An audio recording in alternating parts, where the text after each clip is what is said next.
segundo livro das Crônicas, capítulo 27.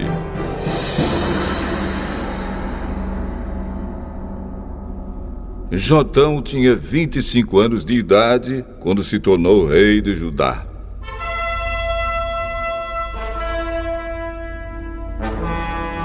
Ele governou 16 anos em Jerusalém. A sua mãe se chamava Jerusa e era filha de Zadok. Jotão fez aquilo que agrada a Deus, o Senhor, seguindo o exemplo de Uzias, o seu pai. Porém, ele não cometeu o pecado de queimar incenso no templo. Mas o povo continuou pecando. Foi Jotão quem construiu o portão norte do templo. Ele também fez muitas construções nas muralhas da cidade, no bairro chamado Ofel. Construiu cidades nas montanhas de Judá e fortalezas e torres de vigia nas florestas. Lutou contra o exército do rei de Amon e o derrotou. Aí ele forçou os amonitas a pagarem todos os anos, durante 3 anos seguidos, 3.400 quilos de prata, 1.000 toneladas de trigo e 1.000 toneladas de cevada. Jotão foi ficando cada vez mais poderoso porque seguia fielmente a vontade do Senhor, seu Deus. O resto da história de Jotão, as guerras em que tomou parte e as coisas que fez, tudo está escrito na história dos reis de Israel e de Judá. Ele se tornou rei aos 25 anos de idade e governou 16 anos em Jerusalém. Ele morreu e foi sepultado na cidade de Davi, e o seu filho Acás ficou no lugar dele como rei.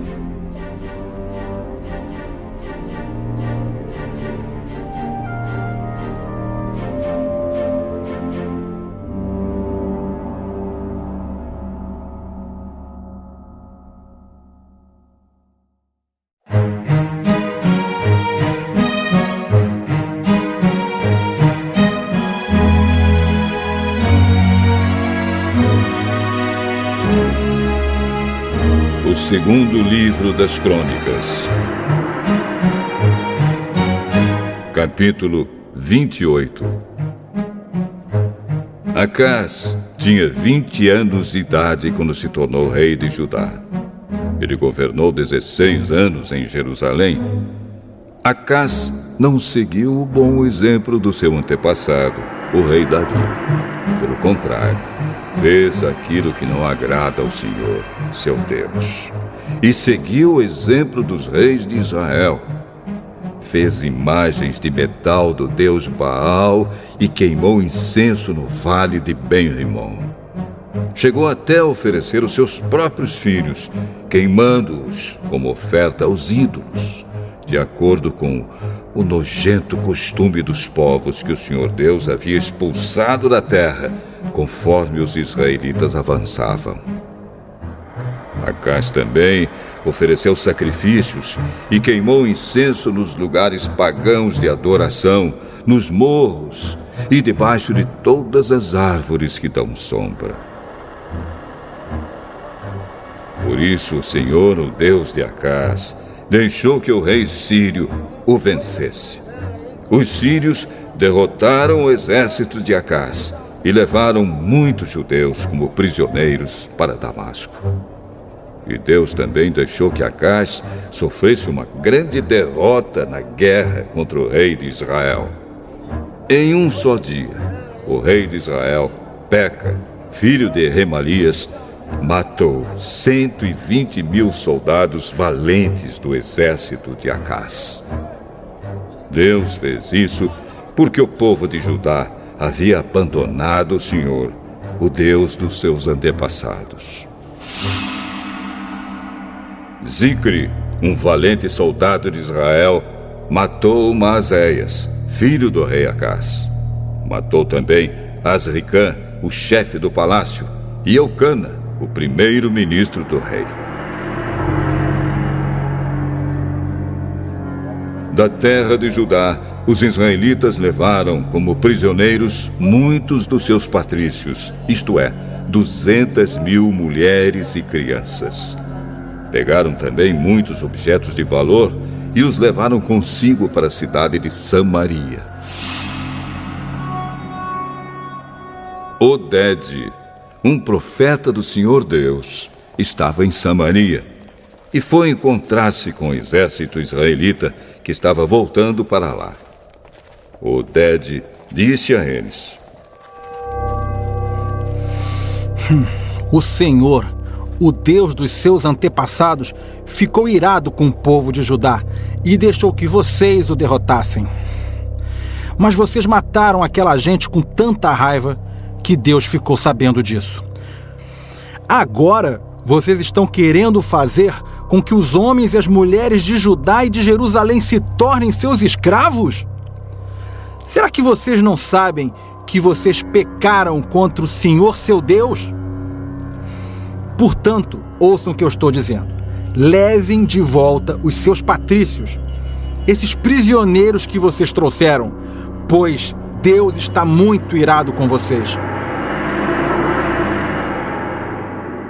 Então 4 das autoridades de Israel, isto é, Azarias, filho de Joanã, Berequias, filho de Mesilemote, e Jeisquias, filho de Salum, e Amasa, filho de Hadlai, também ficaram contra o que o exército israelita tinha feito.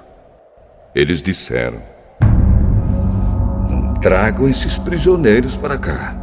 Já pecamos muito contra Deus, o Senhor. E o que vocês estão querendo fazer agora nos tornaria ainda mais culpados diante de Deus.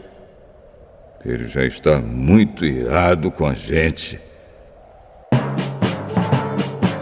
Aí os soldados israelitas largaram os prisioneiros e as coisas que tinham trazido de Judá, entregando-os ao povo e às autoridades.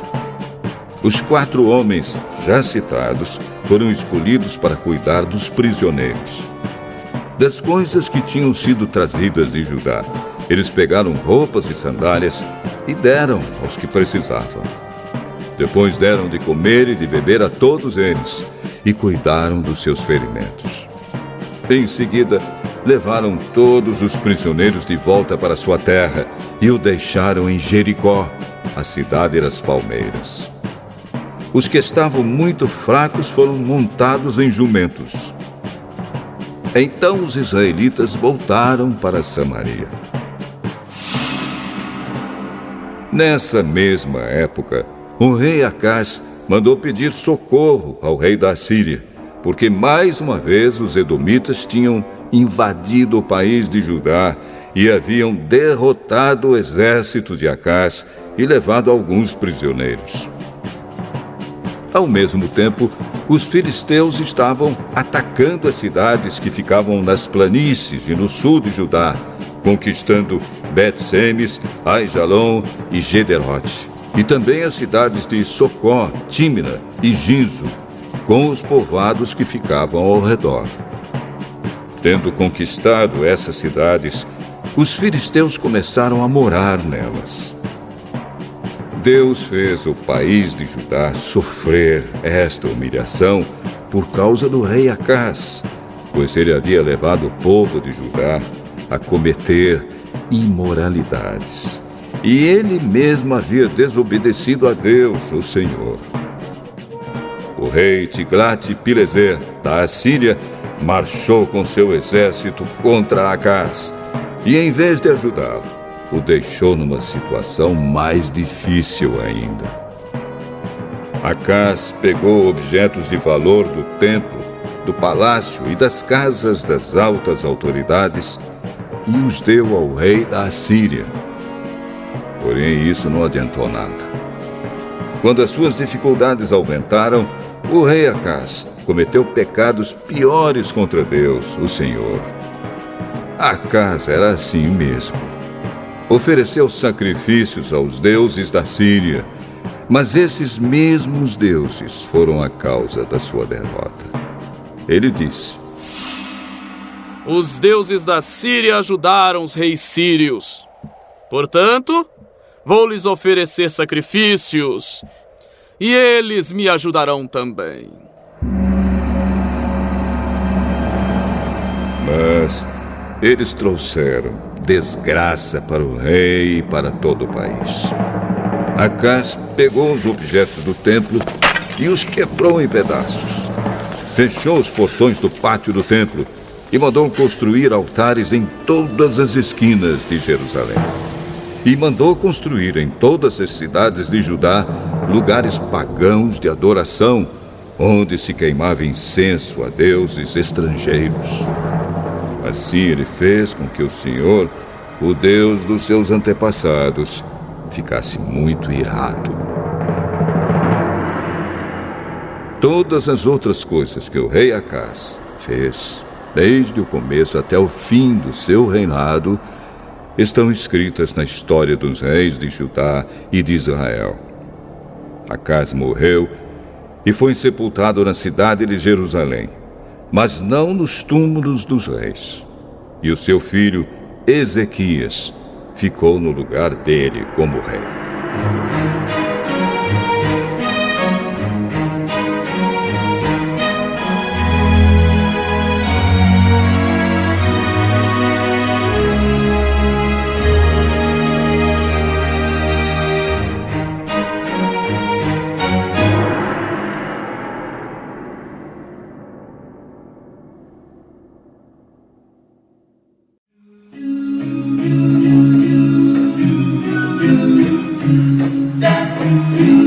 Eclesiástico 22.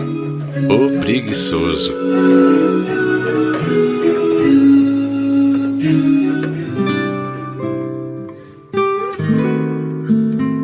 O preguiçoso é como pedra cheia de lodo, e todos zombam dele com desprezo. O preguiçoso parece monte de esterco. Quem toca nele, logo sacode a mão. Filho mal educado é vergonha para o pai. E se for filha, a desgraça é ainda maior. Filha sensata arranja marido. Filha sem vergonha é desgraça para os pais. Filha insolente envergonha o pai e o marido, e é desprezada pelos dois. Advertência fora de hora é como festa em velório, mas vara e disciplina é sabedoria em qualquer tempo. Ensinar o imbecil é como emendar cacos, ou acordar alguém que dorme sono profundo. Falar ao imbecil é como falar a quem está dormindo. No fim, ele pergunta: o que é que foi mesmo? Chore pelo morto, porque ele perdeu a luz. Chore pelo imbecil, porque ele perdeu o bom senso. É menos triste chorar pelo morto que agora descansa, porque a vida do imbecil é pior que a morte. O luto pelo morto dura 7 dias, mas para o imbecil e para o injusto dura a vida inteira. Não gaste palavras com o insensato e evite andar com o estúpido. Fique longe dele para não se aborrecer e não sujar lidando com ele. Afaste-se dele e ficará tranquilo, e a insensatez dele não irritará você. O que é mais pesado que o chumbo?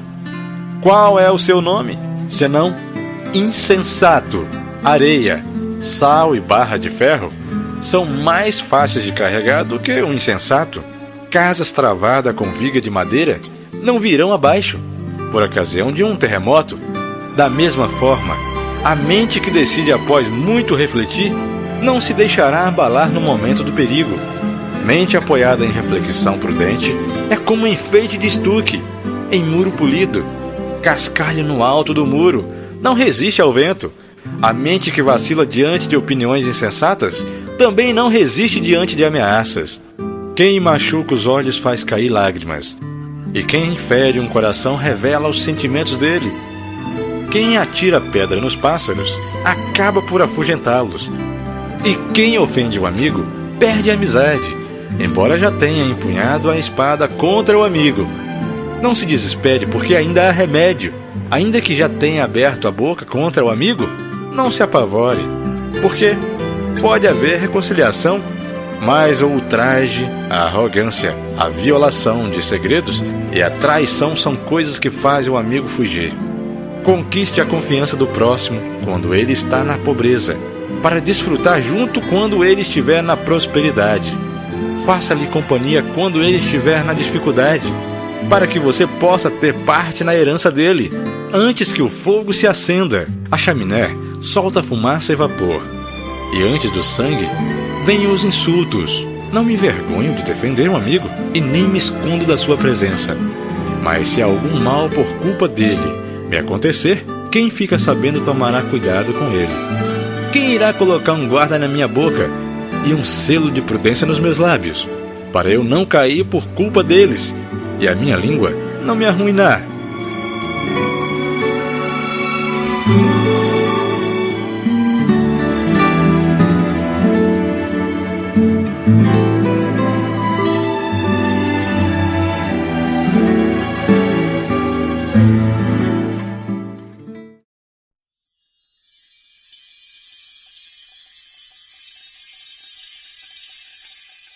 Capítulo 28. Depois do sábado, no domingo bem cedo, Maria Madalena e a outra Maria foram visitar o túmulo.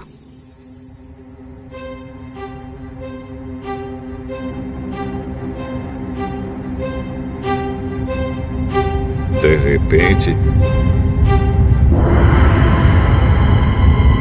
houve um grande tremor de terra.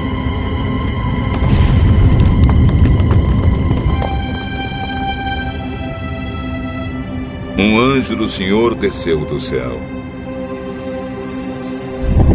Tirou a pedra e sentou-se nela. Ele era parecido com um relâmpago. E as suas roupas eram brancas como a neve. Os guardas tremeram de medo do anjo e ficaram como mortos. Então o anjo disse para as mulheres: Não tenham medo. Sei que vocês estão procurando Jesus, que foi crucificado, mas ele não está aqui. Já foi ressuscitado, como tinha dito. Venham ver o lugar onde ele foi posto.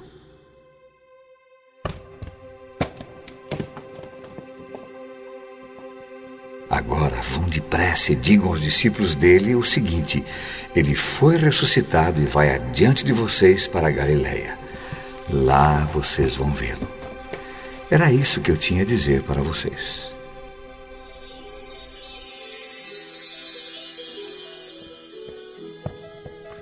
Elas foram embora depressa do túmulo, pois estavam com medo, mas muito alegres, e correram para contar tudo aos discípulos.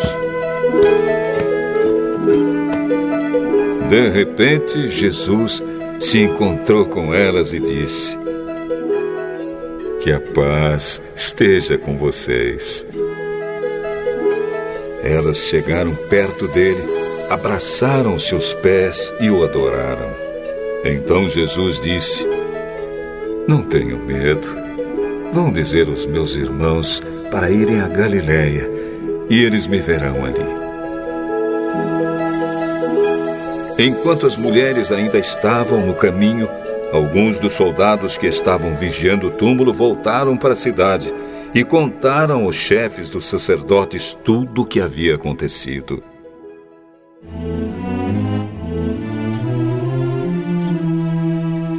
Os chefes se reuniram com os líderes judeus e fizeram seus planos.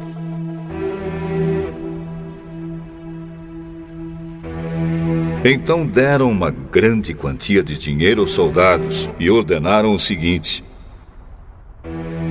digam que os discípulos dele vieram de noite, quando vocês estavam dormindo, e roubaram o corpo.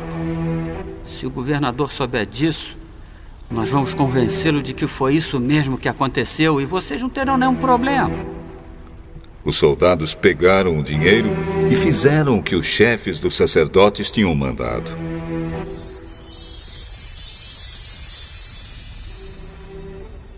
E esse boato se espalhou entre os judeus até o dia de hoje. Os 11 discípulos foram para Galiléia e chegaram ao monte que Jesus tinha indicado. E quando viram Jesus, o adoraram. Mas alguns tiveram suas dúvidas.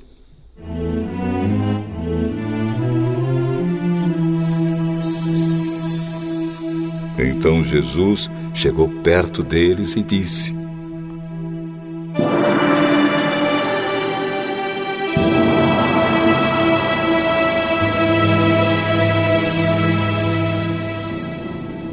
Deus me deu todo o poder no céu e na terra.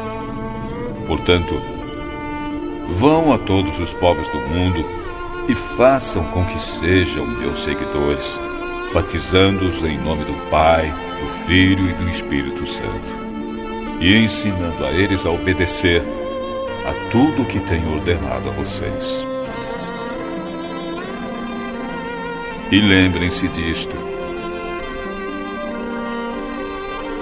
eu estou com vocês todos os dias, até o fim dos tempos.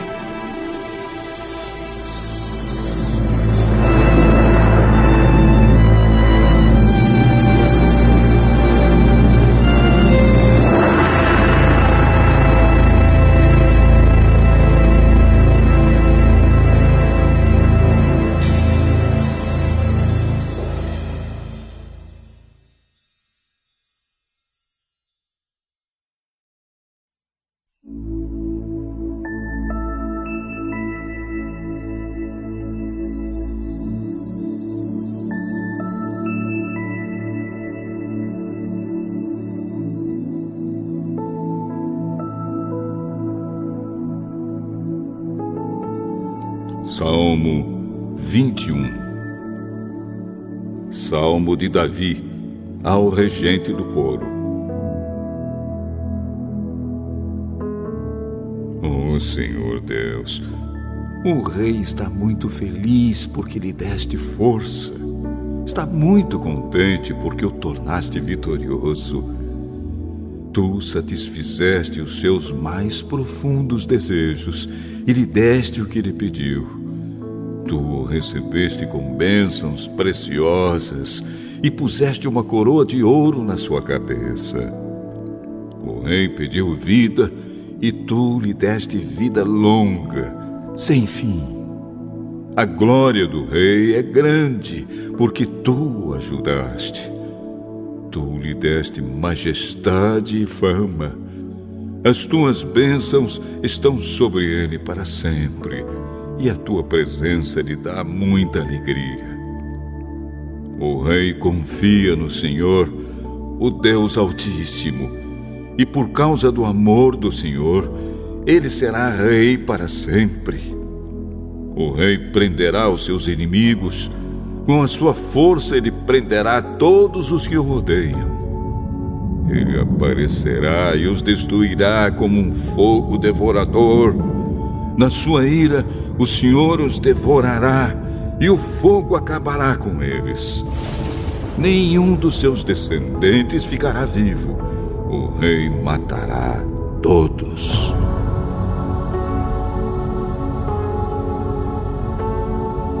Os inimigos planejam maldades e traições contra o rei, porém não terão sucesso. Ele atirará suas flechas contra eles e os fará fugir. Ó Senhor Deus, nós te louvaremos por causa do teu poder.